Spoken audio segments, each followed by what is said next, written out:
From Jeff Foxworthy getting baited into a deal that was meant to fail, to Mark Cuban changing the terms halfway through and then backing out, here are all the times the Shark Tank investors didn't follow through with their deals.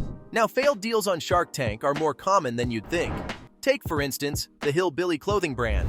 Longtime fans of Shark Tank probably remember this clothing line. But if you don't, I can't really blame you. The founder of this business appeared on the show all the way back in Season 2, Episode 4.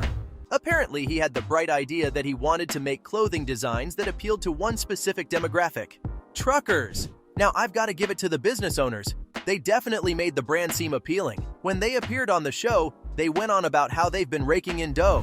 They said that just in the last year alone, they'd made $50,000, selling through events alone. Now, some things are just too good to be true. And unfortunately, in a lot of ways, this deal really was a bait set out for the Sharks. Unfortunately for Jeff Foxworthy, a Season 2 guest shark who was brought on for that episode, he ended up being the one to get caught. You see, after buying into the idea and being willing to give as much as $75,000 for a 7% royalty for future licensing, Foxworthy woke up to a pretty disastrous confession. Later, as they were sealing the deal, the business owner ended up admitting to him that he appeared on the show just for publicity. And well, he didn't really want to go through with it. Now that must suck to hear, don't you think? Sadly for Foxworthy, the deal fell through in the end. But hey, the business owner's gambit worked. Despite all odds, Hillbilly Clothing seems to be doing pretty well for itself now. And interestingly enough, this isn't the only deal that has fallen through on the show. Season 1's The Chef in Black also had such a story. For this deal, Doreen Humison walked into the tank. Now her goal was to get $50,000 for 10% of her California Asian infusion dressings. But here's the thing. You don't always have an easy time convincing the Sharks that your pitch has weight. And in this case, Kevin and Robert were almost immediately out. Never be as good as this. I'm out. It was all just a tad too confusing.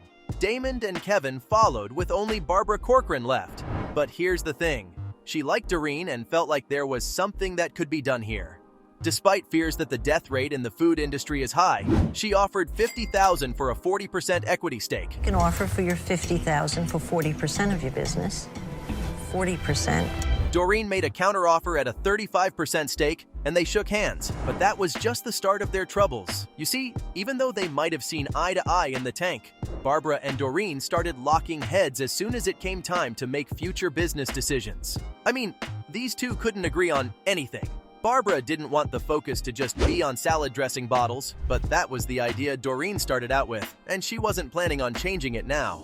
Because of this, Barbara pulled out, and the deal ended up falling through. Despite Barbara's experience, Doreen really wanted to stick to her gut, and it turns out that when you can't swim with the Sharks, you get eaten. While The Chef in Black saw some initial success, it didn't take off in the way Humison was hoping. Their website is no longer active, and well, it doesn't seem like you can get their products on Amazon or Walmart either. Speaking of deals falling through, Hycon is another that shared the same fate. Jeff Stroop, Hycon's founder, described his idea as a fast and easy fire hose connector, made for hose-to-fire hydrant connections. Sounds simple enough, right? I mean, it's not the most flashy idea, but it is one of those things that can undoubtedly benefit firefighters and make their lives easier. While a couple of sharks showed interest, in the end, it was Mark Cuban who decided he wanted to go all in. He offered to pay $250,000 and 7% royalties in exchange for 100% equity. What if I offered you $1.25 million? Sadly, though, the honeymoon phase for this deal ended about as soon as Hycon's founder, Jeff Stroop, walked out of the tank. That's because the deal fell through very quickly, mostly because Mark Cuban started changing the terms. Cuban had other ideas about how things should be handled. He specifically thought they should start licensing the product to other companies. This would bring Hycon to market quickly and reduce a lot of the costs they were facing. The only problem is that Hycon as a brand is what gave Stroop some legitimacy in the company. If you just start selling the product to competitors, well, then Jeff has no role whatsoever. Seeing Cuban's clever play, Jeff declined the new terms that Mark was proposing, and the deal ended up falling through. Sadly, as it turned out, without any proper business experience on Stroop's part, Hycon never really made it to the market. Despite getting a patent for his fire hose connector, he never actually went into production.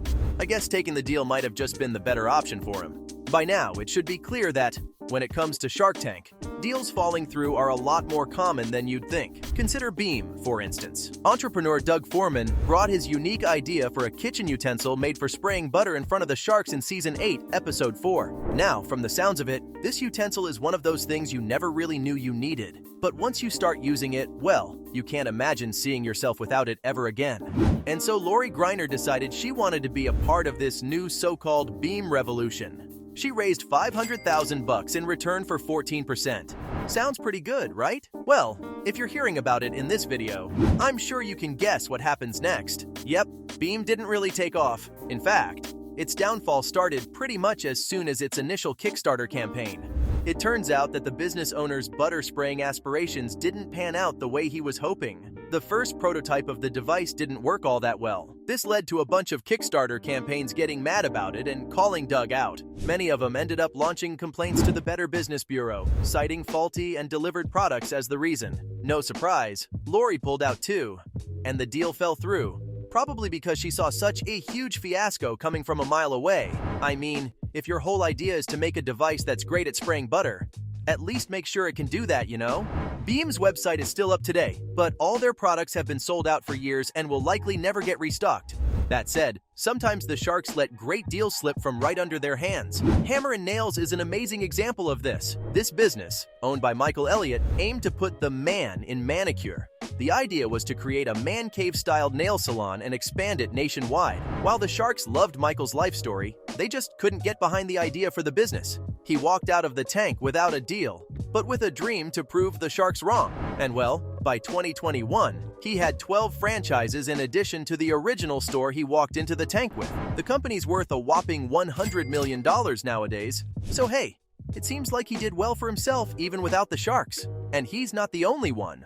Kodiak Cakes by Joel Clark is another investment opportunity that the sharks passed up on. The entrepreneurs wanted a $500,000 investment in exchange for a 10% stake in the business. But the sharks weren't having it, and only 2 offers were put on the table. Both of these were trying to lowball, and so Joel Clark and his business partner Cameron Smith ended up walking out of the tank without a deal. Well, to the surprise of the sharks, Kodiak Cakes ended up exceeding its own expectations, making a massive $100 million in 2018, and then doubling that just 2 years later. It's been doing the rounds lately, and I'm sure the sharks are regretting passing up on it. So it's safe to say that Shark Tank investors aren't always in the right when it comes to securing deals. I mean, sometimes they are straight up rejecting amazing business ideas, and even if they do agree on a deal, you've got folks like Mark Cuban who end up backing out or changing the terms midway. It's just not a great look for the show. You can't help but wonder if all these deals that fell through will end up impacting the series in the long run. After all, who'd want to watch it if none of the business ideas presented even go anywhere in the end? So from Mark Cuban changing the terms halfway through and then backing out, to Jeff Foxworthy getting baited into a deal that was meant to fail, those were all the times the Shark Tank investors didn't follow through with their deals.